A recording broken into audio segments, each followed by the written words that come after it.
না, আপনি হুট করে চলে আসছেন, না হয় আমরা হয়তো আপনাকে নিতামই না। চিন্তা করছেন যে এই পর্যন্ত টোটালি কাজই করে না, হ্যাঁ? অপারেশন করতে কত লাগবে? এটা তো বলছে যে একটা ডাক্তার বলছে বাড়ি করলে 2 লাখ টাকা ভাড়া লাগবে। না, বাইরে করার দরকার কি? মেডিকেলেই করবেন। চট্টগ্রাম মেডিকেল সরকারি মেডিকেল, আমাদের টাকায় চলে মেডিকেল। হয়ে যাচ্ছে তো এখন তো মানে ছেলে মানুষ দেরি হলে সমস্যা হবে না। সমস্যার সিস্টেম পাবে নাকি? যেহেতু ভর্তি আছে অপারেশন হবেই। হবে তো এখন সবাই বলছে এবার দেরি হলে অনেক সমস্যা হয়ে যাবে। এটা তো মনে করো 2 মাসে কোনো গ্যারেন্টি নেই, 3 মাসে কোনো গ্যারেন্টি নেই। কেন এটা কি পাওয়া যায় না সহজে এখানে? এখানে সিরিয়াল হলে অনেক সময় সিরিয়াল খাড়ি যায়, মানে ওনাকে 3 বার নিচে 3 বার ফিরে দিছে, মানে এমার্জেন্সি ভরানো থাকে তো। তো এটা মানে কি এমার্জেন্সি ভরানো করে, এটা পরে করবে। একবারও ডেট করছে, একবারও ডেট করছে। আসলে হয় কি ভাই, মানে বাংলাদেশে সরকারি যে সিস্টেমগুলা, এগুলো আসলে খুব দুঃখ দেয়।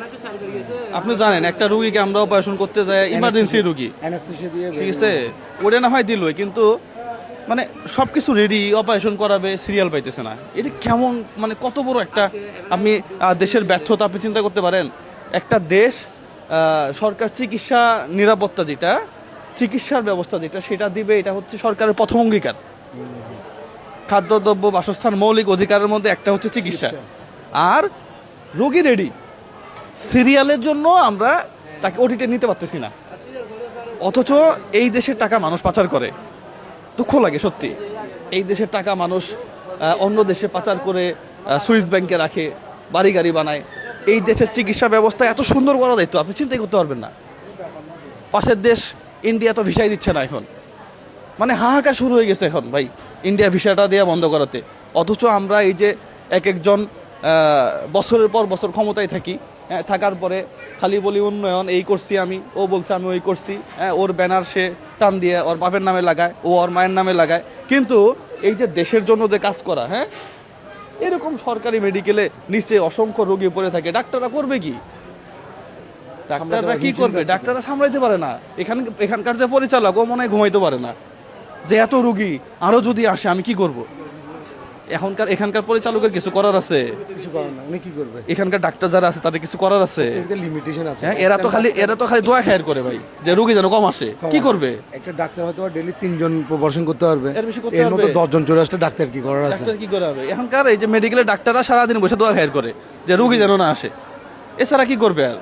আবার ওই যে প্রাইভেট কোম্পানি আছে, প্রাইভেট হসপিটাল আছে, ওখানেও যাওয়া লাগে, মালপাতি নেওয়া লাগে। একটা সলিউশন কি বলুন তো ভাই, কি করবে? সলিউশন হইতেছে আপনার এই দেশে যারা আছে, সরকার বলেন বা প্রশাসনে যারা চালায় আর কি, দেশটাকে লিড দেয়, এদের উচিত চিকিৎসা নিয়ে ভাবা, ঠিক আছে? আর হচ্ছে ওর অপারেশনের জন্য, অজ্ঞান করার জন্য অপারেশন লাগবে, অজ্ঞান করার জন্য যে যে পরীক্ষা নিরীক্ষাগুলো লাগে ওগুলো এখানে লিখে দিচ্ছে, ওগুলো করাই নিন। কোনটা কোথায় হবে লেখা আছে, এটা হচ্ছে ওইটার কাগজগুলো। অপারেশন ভাই কখন পড়বে ডেট? অপারেশন রেকর্ড করতেছি। হ্যাঁ, যে আমরা একটা ফাউন্ডেশন থেকে একটা অর্থ সহায়তা দিতে আসছি। আচ্ছা, না, আপনি হুট করে চলে আসছেন, না হয় আমরা হয়তো আপনাকে নিতামই না। আমরা জাস্ট সরকারকে প্রমোট করি, আমরা কোনো নেগেটিভ কিছু বলি না, কোনো কিছু করি না, জাস্ট অর্থ সহায়তা আর কি। কতদিন লাগবে অপারেশন করতে? এখানে অপারেশনের তো অনেকগুলো সিরিয়াল। হ্যাঁ হ্যাঁ হ্যাঁ হ্যাঁ। ওর যেহেতু Serious পায়ের রোগী। অবস্থা একটু বেশি খারাপ, হ্যাঁ, হ্যাঁ। এই জন্য আমাদের head of the department sir আজকে দেখে এটা একটু সিরিয়াল ব্রেক করে আগে করে দিতে বলছেন। এখন আমরা ট্রাই করবো। আমি ভাই, আমি একটু আগে এটাই বললাম যে এখানে রুগীর যে চাপ, এখানে ওই ডাক্তার আপনারা যারা আছেন তারা খালি মানে আসলে এই যে দেখেন আগে দিয়ে দিচ্ছে, দেখছেন, কিন্তু ইনাদের কিছু করার নাই তো আসলে কি করবে? emergency আসলে করবে সব ইমার্জেন্সি, তারপরেও শুক্রিয়া যে গরিব মানুষগুলোর চিকিৎসা পাইতেছে। আচ্ছা, এই যে একই রোগ নিয়ে উনি 3 নম্বর বেডে একজন ভর্তি আছে, উনি ভর্তি হয়েছে ফেব্রুয়ারির 22 তারিখে, উনি ভর্তি হয়েছে মার্চের 25 তারিখে। তাহলে ওনার আগে পাওয়ার কথা না, 1 মাস আগে ভর্তি, কিন্তু ওনার পায়ের অবস্থা ওর থেকে কিছুটা ভালো, এই জন্য স্যাররা ওটা একটু ডিলে করতেছে। স্যার এই কি সুস্থ হবে যদি করা যায়? হ্যাঁ, যত আর্লি করা যায় আউটকাম তত ভালো হবে। ঠিক আছে, হাঁটা চলা করতে পারবে আবার, আশা করা যায় কিনা? করতে পারতেছে, দেখা যাক। ওকে ওকে, ফাইন ফাইন, জি জি, থ্যাংক ইউ সো মাচ। তাহলে ভিডিওতে গুড নিউজ পাইছি, হ্যাঁ, সুস্থ হওয়ার পরে আবার বাইক চালায় ভুম করে আরেক জায়গায় লাগাই দিও না, হ্যাঁ? এগুলো করে না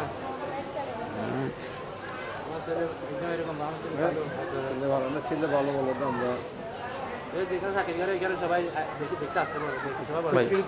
5,000 আছে কিনা দেখেন তো, নাকি বেশি আছে নাকি? তোমরা যদি জোগাড় করো আমরাও কিছু দেবো, এরকম বলছি।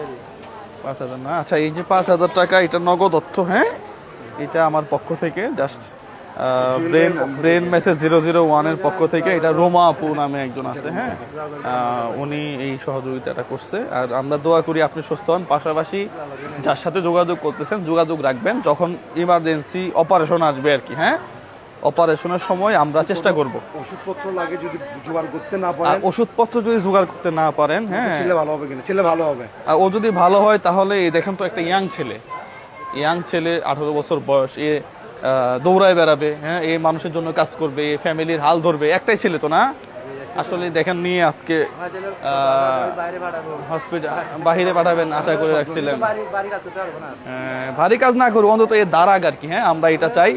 আর আমার বাবা মা ডাকতে ভালো হবে। হ্যাঁ ওনার কথা হলো ওনাকে বাবা মা ডাকতে পারলেও আমার ছেলে। হ্যাঁ না সমস্যা নাই, আমরা ওই যে অপারেশন ডেট যখন দিবে, হ্যাঁ, তখন আপনি যোগাযোগ করিয়েন। অপারেশনের কত টাকা লাগে যোগাযোগ করেন। আমরা কোনো কথা দিচ্ছি না, এই ভিডিওর মাধ্যমে বলতেছি। আমরা এদেরকে দেখাই, আবার মানুষকে বলিও না যে এখানে বিকাশে টাকা পাঠান। এগুলো প্রত্যেক ভিডিওতে বলে দিই কেন, যেন মানুষ অ্যালার্ট হয়ে যায়। অনেকে অ্যালার্ট হয়ে গেছে। তো যাই হোক, আমরা দেখবো এটা, হ্যাঁ, আমরা চেষ্টা করব, ঠিক আছে, আমরা যতটুকু পারি, হ্যাঁ, আমরা চেষ্টা করব। ঠিক আছে, ভালো থাকো, হ্যাঁ, তুমি সুস্থ হও এটা আশা করি আর কি, হ্যাঁ, ঠিক আছে, আসসালামু আলাইকুম।